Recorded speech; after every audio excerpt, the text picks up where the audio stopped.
Good morning, welcome to the class. So last ಕ್ಲಾಸಲ್ಲಿ ನಾನು insurance ಅಂದರೆ ಇನ್ವೆಸ್ಟ್ಮೆಂಟ್ ಆಲ್ಟರ್ನೇಟಿವ್ಸಲ್ಲಿ ಇನ್ಶೂರೆನ್ಸ್ ಬಗ್ಗೆ ಎಕ್ಸ್ಪ್ಲೈನ್ ಮಾಡಿದ್ದೀನಿ. So come back to in this class also investment alternatives ಇನ್ಯಾವುದೆಲ್ಲ alternatives ಇದೆ ಅಂತ. ಸೊ ಇಲ್ಲಿ ಸೆಕ್ಯೂರಿಟಿ ಫಾರ್ಮ್ ಆಫ್ ಇನ್ವೆಸ್ಟ್ಮೆಂಟಲ್ಲೇ ಕಾರ್ಪೊರೇಟ್ ಸೆಕ್ಯೂರಿಟೀಸ್ ಅಂತ ಬರುತ್ತೆ. ಯಾವುದನ್ನಂತ ನೋಡೋಣ. ಕಾರ್ಪೊರೇಟ್ ಸೆಕ್ಯೂರಿಟೀಸ್ ಏನಿದು? ಕಾರ್ಪೊರೇಟ್ ಸೆಕ್ಯೂರಿಟೀಸ್ ಅಂದರೆ ಅಂತ securities which are issued by a joint stock company. Joint stock joint stock companies issue ಮಾಡುವಂಥ ಸೆಕ್ಯೂರಿಟೀಸ್ನ ನಾವು ಕಾರ್ಪೊರೇಟ್ ಸೆಕ್ಯೂರಿಟೀಸ್ ಅಂತ ಹೇಳ್ತೇವೆ. So in this we have a two types. One is ownership securities, other one is creditorship securities. So ownership securities ಅಲ್ಲಿ equity share preference shares ಬರುತ್ತೆ, equity share ಮತ್ತು preference shares ಬರುತ್ತೆ. ಕ್ರೆಡಿಟೋರಿಶಿಪ್ಸಲ್ಲಿ ಡಿಬೆಂಚರ್ಸ್ ಬರುತ್ತೆ. So ಈ ಕ್ಲಾಸಲ್ಲಿ I am going to explain on equity share. What do you mean by equity share? Equity share represent ownership certificate in a company. So that means whoever will be purchasing an equity share, they are the legal owners of the company. And the person who invests in equity share will be called as an equity shareholder. They are the legal owners of the company. And ಏನು equity shares ತೊಗೊಂಡ್ರೆ ನಮ್ಗೆ ಏನು ಸಿಗುತ್ತೆ ಅಂತ. Equity share holders will get a dividend ಅಂದರೆ share in the profit of a company. So every year whatever the profit they earn, some profit they need to declare it as a dividend. Okay, thus about the equity share holders. They have a voting rights, they have a right issue, they can even control the affairs of the company. Managing ಡೈರೆಕ್ಟರ್ನ choose ಮಾಡಬೇಕಾದ್ರೆ voting rights use ಮಾಡ್ತಾರೆ. ಯಾವುದಾದ್ರೂ decisions ತೊಗೋಬೇಕಾದ್ರೂ ಕೂಡ equity share holders ಒಪಿನಿಯನ್ನ consider ಮಾಡಿ, general body ಮೀಟಿಂಗಲ್ಲಿ consider ಮಾಡಿ ಆಮೇಲಿಂದ ಎಲ್ಲ ಡಿಸಿಷನ್ಸ್ನ ತೊಗೊಳುವಂಥದ್ದು. As they are a owners of the company. So in this we have a different type of equity shares. ಯಾವ್ಯಾವುದೆಲ್ಲ ಇದೆ ಅಂತ. So first come to growth shares. As the name specify which is growing. ಯಾವುದಕ್ಕೆ growing ಅಂತ? Industry growing ರೇಟ್ಗಿಂತ highest ಇರುವಂಥದ್ದು. Industry ರೇಟ್ಗಿಂತ ಜಾಸ್ತಿ rate, industry growth 10 ಇದ್ದರೆ ಆ company growth rate 12 ಇರುತ್ತೆ. ಅಂಥ ಶೇರ್ಸ್ನ ನಾವು ಗ್ರೋತ್ ಶೇರ್ ಅಂತ ಹೇಳ್ತೀವಿ. For example, IT industry is growing at the rate of 10%, but Infosys company shares are growing at the rate of 12%. ಇಂಡಸ್ಟ್ರಿಗಿಂತ ಜಾಸ್ತಿ ರೇಟಲ್ಲಿ ಗ್ರೋತ್ ಆಗಿರುತ್ತೆ. ಅಂಥ ಶೇರ್ಸ್ನ ಏನು stocks which is having higher growth rate than a industry growth rate. So those shares we call it as a growth shares ಅಂತ. Example is HCL ಮತ್ತು Infosys IT ಕಂಪ್ನಿಯಲ್ಲಿ HCL ಅಂತ ಇದೆ, ಮತ್ತು Infosys shares. Those are the examples for growth shares. Income shares. So here as the name specify, comparatively their income is stable operations. Their income is stable, up ಹೋಗಲ್ಲ, fluctuate ಆಗಲ್ಲ, increase ಆಗಲ್ಲ, decrease ಆಗಲ್ಲ. It will be stable. So those company shares we call it as a stable. In this, Nestle, Hindustan Liver Limited, Cadbury, FMCG sector, this sector will come under the income shares ಅಂತ ಹೇಳ್ತೀವಿ. Even bank share is also comes under this. Bank share ಕೂಡ one good example. Next, defensive share. Defensive ಅಂದ್ರೆ ಏನು? Fight ಮಾಡೋದು ಅಂತ. Opposite means when the economy is in up, ಯಾವಾಗ economy ಚೆನ್ನಾಗಿರುತ್ತೆ, stock ಮಾರ್ಕೆಟಲ್ಲಿ ಪ್ರೈಸಸ್ ಎಲ್ಲ ಇನ್ಕ್ರೀಸ್ ಆಗ್ತಾ ಇರುತ್ತೆ, ಆಟೋಮೆಟಿಕ್ ಎಲ್ಲ ಕಂಪ್ನಿ ಪರ್ಫಾರ್ಮೆನ್ಸ್ ಕೂಡ ಚೆನ್ನಾಗೇ ಇರುತ್ತೆ. It will be up only. But ಯಾವಾಗ ಎಕಾನಮಿ ಡೌನ್ ಆಗುತ್ತೆ, ಯಾವಾಗ ಎಕಾನಮಿ ಸ್ಲೋ ಡೌನ್ ಆಗುತ್ತೆ, ಯಾವಾಗ ಮಾರ್ಕೆಟ್ ಸ್ಲೋ ಆಗುತ್ತೆ, ನಾವು because of the pandemic it as getting slow. So ಈ ಟೈಮಲ್ಲೂ ಕೂಡ ಪರ್ಫಾರ್ಮೆನ್ಸ್ ಚೆನ್ನಾಗಿ ಮೇಂಟೈನ್ ಮಾಡಿದ್ರೆ ಅಂತಹ ಕಂಪ್ನಿನ ನಾವು ಡಿಫೆನ್ಸಿವ್ ಕಂಪ್ನಿ ಅಥವಾ ಡಿಫೆನ್ಸಿವ್ ಶೇರ್ ಅಂತ ಹೇಳ್ತೇವೆ. ಯಾವ್ಯಾವುದೆಲ್ಲ ಬರುತ್ತೆ? ಡಿಫೆನ್ಸಿವ್ ಅಂತಂದರೆ ಎಕಾನಮಿ ಅಪ್ಪಲ್ಲಿರಲಿ ಡೌನಲ್ಲಿರಲಿ, but if the economy is in slow down also, if the economy is growing slow also, but there performance will be good. ಅಂಥ ಶೇರ್ಸ್ನ ನಾವೇನಂತ ಹೇಳ್ತೇವೆ?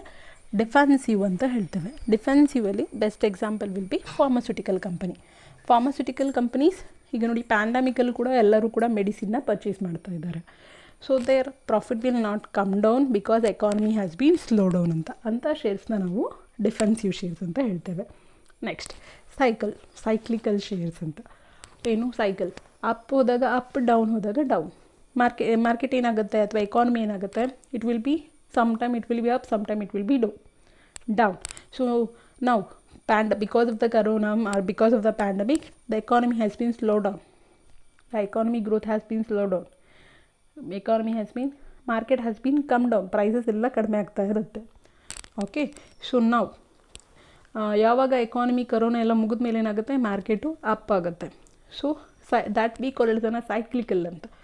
Going up, coming down, cycle ಥರ, ಏನು ಒಂದು ಸರ್ಕಲ್ ಥರ ಮೇಲೆ ಹೋಗುತ್ತೆ, ಕೆಳಗೆ ಬರುತ್ತೆ. ಅದನ್ನು ನಾವು ಸೈಕ್ಲಿಕಲ್ ಅಂತ ಹೇಳ್ತೇವೆ.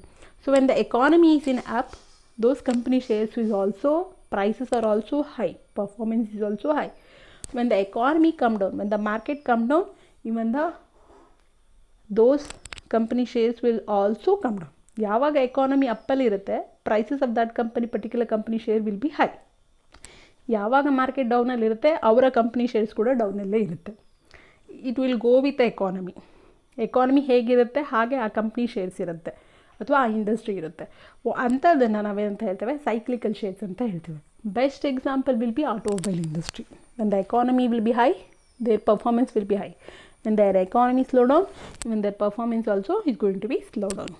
ನೆಕ್ಸ್ಟ್, ಸ್ಪೆಕ್ಯುಲೇಟಿವ್ ಶೇರ್ಸ್ ಅಂತ. ಸ್ಪೆಕ್ಯುಲೇಟಿವ್ ಅಂದರೆ ಲಾಟ್ ಆಫ್ ಸ್ಪೆಕ್ಯುಲೇಟಿವ್ ಫ್ಲಕ್ಚುಯೇಷನ್ಸ್ ಇರುವಂಥದ್ದು. ಪ್ರೈಸ್ ಹೈ ಆಗುತ್ತೆ, ಲೋ ಆಗುತ್ತೆ, ಅಂಥದ್ದನ್ನು ನಾವು ತುಂಬ ಫ್ಲಕ್ಚುಯೇಷನ್ಸ್ ಇರೋ ಶೇರ್ಸ್ನ ನಾವು ಸ್ಪೆಕ್ಯುಲೇಟಿವ್ ಶೇರ್ಸ್ ಅಂತ ಹೇಳ್ತೇವೆ. ಸೊ ಅಂಥದ್ದನ್ನು ಸ್ಪೆಕ್ಯುಲೇಟಿವ್ ಅಂತ ಹೇಳ್ತೇವೆ. ಬ್ಲೂ ಚಿಪ್ ಶೇರ್ಸ್ ಅಂತ ಹೇಳ್ತೇವೆ. ಬ್ಲೂ ಚಿಪ್ ಶೇರ್ಸ್ ಅಂದ್ರೇನು, the shares of a largest and most established company. ತುಂಬ ದೊಡ್ಡ largest companies of a largest big company ಅಂತ, ಏನು in the size are established companies ಅಂತ, ತುಂಬ ಎಸ್ಟಾಬ್ಲಿಷ್ ಆಗಿರುವಂಥ ಕಂಪ್ನಿ. ಮತ್ತು ಓಲ್ಡೆಸ್ಟ್ ಕಂಪನಿ ಅಂತ ತೊಗೊಂಡ್ರೆ ಇಂಡಿಯಾದಲ್ಲಿ ಯಾವುದಿದೆ, ಅಥವಾ they have A long track record of operation. ತುಂಬ ವರ್ಷದಿಂದ ಅವ್ರು ಆಪ್ರೇಟ್ ಆಗ್ತಾರೆ, ತುಂಬ ವರ್ಷದಿಂದ ಆ ಕಂಪ್ನಿ ಇದೆ, ಅಂಥದ್ದನ್ನು ನಾವು ಬ್ಲೂ ಚಿಪ್ ಕಂಪ್ನಿ ಶೇರ್ಸ್ ಅಂತ ಹೇಳ್ತೇವೆ. ತುಂಬ ಹಳೆಯ ಕಂಪ್ನಿ ಯಾವುದಿದೆ ಇಂಡಿಯಾದಲ್ಲಿ, Tata company, Aditya Birla, and then we can take it up Wipro, Reliance also. So ಏನು whether they are in a they are national reputation.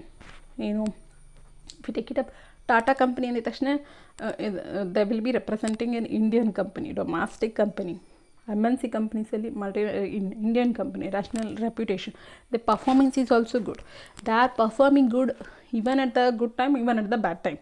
ಯಾವ ರೈಟ್ ಟೈಮ್ ಆದರೂ ಕೂಡ, ಪೊಸಿಷನ್ ಎಕಾನಮಿ ಹೇಗಾದರೂ ಇರಲಿ, ಅಥವಾ they will be doing good ಅಂತ. ಓಕೆ, ಅಂಥ ಶೇರ್ಸ್ನ ನಾವೇನಂತ ಹೇಳ್ತೇವೆ, ಬ್ಲೂ ಚಿಪ್ ಶೇರ್ಸ್ ಅಂತ ಹೇಳ್ತೇವೆ. Infosys, Tata, TCS, Wipro, everything will comes to example. Value shares ಅಂತ. ಏನಿದು ವ್ಯಾಲ್ಯೂ ಶೇರ್ಸ್ ಅಂದರೆ ಅಂತ. So here equity share value ಏನಿರುತ್ತೆ ಅಲ್ಲಿ ಪ್ರೈಸು ಕಡಿಮೆ ಇರುತ್ತೆ. ಈಕ್ವಿಟಿ ಶೇರ್ನ ಪ್ರೈಸು ಕಡಿಮೆ ಇರುತ್ತೆ, ಆದರೆ ಡಿವಿಡೆಂಟು ಜಾಸ್ತಿ ಇರುತ್ತೆ. ಅಂಥ ಶೇರ್ಸ್ನ ನಾವೇನಂತ ಹೇಳ್ತೇವೆ, ವ್ಯಾಲ್ಯೂ ಶೇರ್ಸ್ ಅಂತ ಹೇಳ್ತೇವೆ. Okay, so these are the types of are a classification of shares ಅಂತ ಹೇಳ್ತೇವೆ. Next, equity share, types of equity share ಆಯಿತು. Next, preference shares. ಪ್ರಿಫರೆನ್ಸ್ ಅಂದರೆ ಏನು ಕೊಡೋದು? ಪ್ರಿಫರೆನ್ಸ್ ಅಂದರೆ ಇಬ್ಬರಿದ್ದಾಗ ನಾವು ಯಾರನ್ನು ಫಸ್ಟ್ ಕರಿತೇವೆ ಅದನ್ನು ಪ್ರಿಫರೆನ್ಸ್ ಅಂತ ಹೇಳ್ತೇವೆ. Okay, so preference shares having a preference. ಅವ್ರಿಗೆ ಪ್ರಿಫರೆನ್ಸ್ ಇದೆ, ಯಾರಿಗಿಂತ ಮುಂಚೆ ಪ್ರಿಫರೆನ್ಸ್ ಇದೆ, ಯಾರಿಗಿಂತ ಮುಂಚೆ ಅವ್ರನ್ನ ಪ್ರಿಫರೆನ್ಸ್ ಮಾಡ್ತಾರೆ, ಈಕ್ವಿಟಿ ಶೇರ್ಸ್ಗಿಂತ ಮುಂಚೆ. That's why they call it a preference share. Preference shares are a shares who having a preference over the equity share. ಅವ್ರಿಗಿಂತ ಮೊದಲು ಪ್ರಿಫರೆನ್ಸ್ ಶೇರ್ನ ಪ್ರಿಫರ್ ಮಾಡ್ತಾರೆ. ಯಾವ ವಿಷಯದಲ್ಲಿ? Payment of dividend. When the company earn a profit, first dividend need be pay to the preference share holders, and then they need to pay to the equity shareholders. And repayment of capital. At the time of winding up, company close ಆದಾಗ first preference ಶೇರ್ಗೆ ಕ್ಯಾಪಿಟಲ್ನ ಕೊಟ್ಬಿಡ್ಬೇಕು, preference share ಕ್ಯಾಪಿಟಲ್ನ, ಆಮೇಲಿಂದ equity share ಕ್ಯಾಪಿಟಲ್ನ ಕೊಡಬೇಕು. So ಅಂಥ ಶೇರ್ಸ್ನ ನಾವೇನಂತ ಹೇಳ್ತೇವೆ, preference shares ಅಂತ ಹೇಳ್ತೇವೆ. So at the time of issuing A preference share, dividend ಕೂಡ ಅಲ್ಲಿ ಫಿಕ್ಸ್ ಆಗಿರುತ್ತೆ. 10%, 12%, 13%, 14%. ಅವ್ರು ಇಶ್ಯೂ ಮಾಡಬೇಕಾದ್ರೆ ಇಷ್ಟು ಡಿವಿಡೆಂಡ್ ಕೊಡ್ತೀವಿ ಅಂತ ಹೇಳ್ತಾರೆ. 12% ಅಂತಂದರೆ ಆ ಪ್ರಿಫರೆನ್ಸ್ ಶೇರ್ ಕ್ಯಾಪಿಟಲ್ ಎಷ್ಟಿದೆ, ಈಗ ಫಾರ್ ಎಕ್ಸಾಂಪಲ್ 1 lakh ಇದ್ದರೆ ಅದ್ರ ಮೇಲೆ 12% ಅಂದರೆ 12,000 ಡಿವಿಡೆಂಡ್ ಕೊಡ್ತಾರೆ. 14% ಇದ್ದರೆ 14,000 ಕೊಡ್ತಾರೆ. So at the time of declaring a preference shares only they will fix the rate of dividend. Okay, this meaning of preference shares. So in this type of preference shares ಯಾವ್ಯಾವುದೆಲ್ಲ ಇದೆ? Redeemable. ರಿಡೀಮೇಬಲ್ ಅಂದರೆ maturity period ಇರುವಂಥದ್ದು ಅಂತ, ಅಂದರೆ 10-15 years ಆಗಿದ ತಕ್ಷಣ preference share ಕ್ಯಾಪಿಟಲ್ನ ವಾಪಸ್ ಕೊಡ್ತಾರೆ. ಸೊ ಅಂಥ ಶೇರ್ಸ್ನ ನಾವೇನಂತ ಹೇಳ್ತೇವೆ, ರಿಡೀಮೇಬಲ್ ಪ್ರಿಫರೆನ್ಸ್ ಶೇರ್ಸ್ ಅಂತ ಹೇಳ್ತೇವೆ, which will be maturity period. ಅವ್ರಿಗೆ 10-15 ಇಯರ್ಸ್ ಆಗಿದ ತಕ್ಷಣ ಅವ್ರ ದುಡ್ಡನ್ನ ನಾವು ಕೊಟ್ಬಿಡ್ಬೇಕು, ಅದು ರಿಡೀಮೇಬಲ್. ಇರ್ರಿಡೀಮೇಬಲ್ ಕೊಡೋದೇ ಇಲ್ಲ ಅವರು 10-15 ಇಯರ್ಸಲ್ಲ, ಆ ಕಂಪ್ನಿ ವೈಂಡಪ್ ಆಗೋ ತನಕ ಪ್ರಿಫರೆನ್ಸ್ ಶೇರ್ ಕ್ಯಾಪಿಟಲ್ನ ವಾಪಸ್ ಕೊಡೋಲ್ಲ. ಸೊ ಅಂಥ ಶೇರ್ಸ್ನ ನಾವು ಇರ್ರಿಡೀಮೇಬಲ್ ಪ್ರಿಫರೆನ್ಸ್ ಶೇರ್ಸ್ ಅಂತ ಹೇಳ್ತೇವೆ. Participative, so who will be have a right to participate in the extra profit. So ಏನು ಪ್ರಾಫಿಟ್ ಜಾಸ್ತಿ ಇದ್ದರೆ ಅಲ್ಲಿ ಈಕ್ವಿಟಿ ಮೊದಲು ಪ್ರಾಫಿಟ್ ಏನಿದೆ ಅದನ್ನು ಡಿವಿಡೆಂಟಾಗಿ ಫಸ್ಟ್ ಪ್ರಿಫರೆನ್ಸ್ ಶೇರಿಗೆ ಕೊಡ್ತಾರೆ, ಆಮೇಲೆ ಈಕ್ವಿಟಿ ಶೇರಿಗೆ ಕೊಡ್ತಾರೆ. ಅವ್ರಿಗೆ ಕೊಟ್ಟ ಮೇಲೂ ಕೂಡ ಮತ್ತೆ ಪ್ರಾಫಿಟ್ ಇದ್ದರೆ, ಎಕ್ಸ್ಟ್ರಾ ಪ್ರಾಫಿಟ್ ಇದ್ದರೆ ಆ ಪ್ರಾಫಿಟಲ್ಲಿ ಪಾರ್ಟಿಸಿಪೇಟ್ ಮಾಡ್ತಾರೆ ಪ್ರಿಫರೆನ್ಸ್ ಶೇರ್ ಹೋಲ್ಡರ್ಸ್. ಅಂಥ ಪ್ರಿಫರೆನ್ಸ್ ಶೇರ್ಸ್ನ ನಾವೇನಂತ ಹೇಳ್ತೇವೆ, ಪಾರ್ಟಿಸಿಪೇಟಿವ್ ಪ್ರಿಫರೆನ್ಸ್ ಶೇರ್ಸ್ ಅಂತ ಹೇಳ್ತೇವೆ. ನಾನ್ ಪಾರ್ಟಿಸಿಪೇಟಿವ್, ಅವರು ಎಕ್ಸ್ಟ್ರಾ ಪ್ರಾಫಿಟಲ್ಲಿ ಪಾರ್ಟಿಸಿಪೇಟ್ ಮಾಡೋದಿಲ್ಲ, ಅವರಿಗೆ 12% ಡಿವಿಡೆಂಡ್ ಕೊಟ್ಟರೆ ಆಯಿತು. ಅಂಥ ಶೇರ್ಸ್ನ ನಾವೇನಂತ ಹೇಳ್ತೇವೆ, ನಾನ್ ಪಾರ್ಟಿಸಿಪೇಟಿವ್ ಪ್ರಿಫರೆನ್ಸ್ ಶೇರ್ ಅಂತ ಹೇಳ್ತೇವೆ. ಓಕೆ. ಕ್ಯುಮುಲೇಟಿವ್ ಅಂತಂದರೆ ಈಗ ದಿನ 10 ರೂಪಾಯಿ ತೊಗೊಂಡ್ವಿ ಅಂತ ತಿಳ್ಕೊಳ್ಳೋಣ. ಮಂಡೇ, ಟ್ಯೂಸ್ಡೇ, ವೆಡ್ನೆಸ್ಡೇ 10 ರೂಪಾಯಿ, ಫ್ರೈಡೇ, ಥರ್ಸ್ಡೇ, ಫ್ರೈಡೇ, ಸ್ಯಾಟರ್ಡೆ 5 ದಿನ ಕೂಡ 6 ಡೇಸ್ ಕೂಡ ನಾವು 10 ರೂಪೀಸ್ ಇಸ್ಕೊಂಡೆ. ಎಷ್ಟಾಯಿತು ಎಲ್ಲ ಸೇರಿ ದಿನ ಸೇರಿಸ್ಕೊಂಡು ಸೋಮವಾರ ಕೊಟ್ಟಿತ್ತು, ಮಂಗಳವಾರ ಕೊಟ್ಟಿದ್ದು ಎಲ್ಲ ಆ್ಯಡ್ ಮಾಡಿದ್ರೆ ನಮಗೆ 60 ರೂಪೀಸ್ ಆಯಿತು. ಅದನ್ನು ನಾವೇನಂತ ಹೇಳ್ತೇವೆ, ಕ್ಯುಮುಲೇಟಿವ್ ಅಥವಾ ಅಕ್ಯುಮುಲೇಟಿವ್ ಅಂತ ಹೇಳ್ತೇವೆ. ಓಕೆ. ಸೊ ಇಲ್ಲೂ ಹಾಗೆಯೇ ಇಲ್ಲಿ ಏನು ಮಾಡ್ತಾರೆ ಅಂತಂದರೆ, ಲಾಸ್ಟ್ ಇಯರ್ ಡಿವಿಡೆಂಡ್ನ ಕೊಡದಲ್ಲೇ ಇದ್ದರೆ 2019 ಡಿವಿಡೆಂಡ್ನ ಕೊಡಲಿಲ್ಲ, ಆದರೆ 2020 ಡಿವಿಡೆಂಡ್ನ ಕೊಡ್ತಾ ಇದ್ದಾರೆ. ಆಗ ಏನು ಮಾಡ್ತಾರೆ, ಹೋದ ವರ್ಷದ್ದನ್ನು ಸೇರಿಸ್ಕೊಂಡು ಈ ವರ್ಷ ಡಿವಿಡೆಂಡ್ನ ಕೊಡಬೇಕು. 2019 ಕೊಡಲಿಲ್ಲ, ಅದನ್ನು ಸೇರಿಸ್ಕೊಂಡು 2020 ಕೊಡಬೇಕು. ಅಂಥದ್ದನ್ನು ನಾವೇನಂತ ಹೇಳ್ತೇವೆ, ಕ್ಯುಮುಲೇಟಿವ್ ಪ್ರಿಫರೆನ್ಸ್ ಶೇರ್ಸ್ ಅಂತ ಹೇಳ್ತೇವೆ. ನಾನ್ ಕ್ಯುಮುಲೇಟಿವ್ ಅಂದರೆ ಜಸ್ಟ್ ಆಪೋಸಿಟ್ ಅಂತ. ಹೋದ ವರ್ಷ ಡಿವಿಡೆಂಡ್ ಕೊಡಲಿಲ್ಲ, ಈ ವರ್ಷ ಡಿವಿಡೆಂಡ್ನ ಕೊಡ್ತಿದ್ದಾರೆ. 2019 ಕೊಡಲಿಲ್ಲ, 2020 ಡಿವಿಡೆಂಡ್ನ ಕೊಡ್ತಿದ್ದಾರೆ.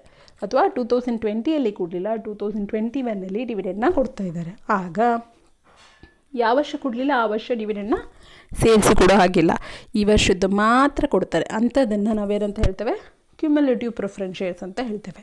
Convertible, non convertible preference shares are shares after certain period 10 years ಅಥವಾ 15 ಇಯರ್ಸ್ ಆದಮೇಲೆ it will be converted into equity share. ಆ ಪ್ರಿಫರೆನ್ಸ್ ಶೇರು ಈಕ್ವಿಟಿ ಶೇರ್ ಆಗಿ ಕನ್ವರ್ಟ್ ಆಗುತ್ತೆ. ಅಂಥದ್ದನ್ನು ನಾವೇನಂತ ಹೇಳ್ತೇವೆ, ಕನ್ವರ್ಟಬಲ್ ಪ್ರಿಫರೆನ್ಸ್ ಶೇರ್ ಅಂತ ಹೇಳ್ತೇವೆ. Non convertible preference share, the shares which cannot be converted into equity share ಆಗಿ ಅದು ಕನ್ವರ್ಟ್ ಆಗಲ್ಲ after 10 years or 15 years or 20 years ಆದಮೇಲೂ ಕೂಡ. ಅಂಥ ಶೇರ್ಸ್ನ ನಾವೇನಂತ ಹೇಳ್ತೇವೆ, ನಾನ್ ಕನ್ವರ್ಟಬಲ್ ಪ್ರಿಫರೆನ್ಸ್ ಶೇರ್ಸ್ ಅಂತ ಇಲ್ಲಿ ಹೇಳ್ತೇವೆ. Okay. So that's about the equity share and preference share for the class. Thank you.